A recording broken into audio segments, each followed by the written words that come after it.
I got home from a business trip and noticed my slippers were still wet. I asked Mary if we'd had anyone over. She froze for just a second, then laughed it off. Come on, you know I'm terrible with people. I just like quiet weekends at home. Isn't that what you always said you loved about me? That I'm so low maintenance? I gave her a vague smile and waited until she left to go shopping. Then I went through the apartment, room by room. Someone had used my razor. A pair of pajamas in the closet had been worn. But the kicker? The box of condoms in the nightstand was completely empty. 2 days, 12 condoms. Guy had stamina, I'll give him that. I swallowed my anger and pulled out my phone. Get me all the security footage from our building for the past 2 days. And keep it quiet. Next day at work, the footage was already in my inbox. I clicked it open and scrubbed through. Clear as day. Time stamped down to the second. Starting 3 days ago, some guy had been coming and going from my place. A lot. The last clip was from an hour before I got home. The elevator opened. He stepped out with his arm around Mary's waist. They stopped right outside our door and kissed. Long, slow, the kind of kiss where you can't tell where one person ends and the other begins. Mary's hand slipped inside his coat. I'd never seen her like that. So eager. So hungry. I knew exactly who he was. Dean Gilbert, Mary's new assistant. I'd seen his resume. 25, fresh back from some program overseas. 6'1", with the kind of face that gets you places. The video froze on him kissing her neck. I closed the window and leaned back. That's when someone knocked. 2 quick raps. Come in.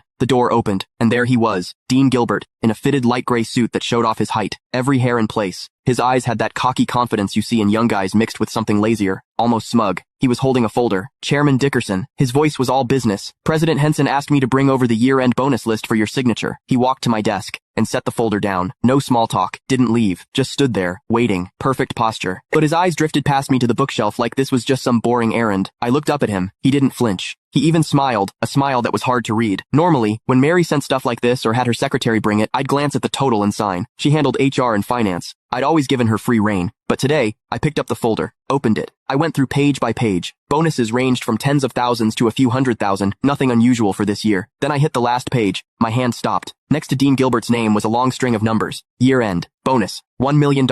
And in the notes, plus one company BMW, 730 Li, $1 million.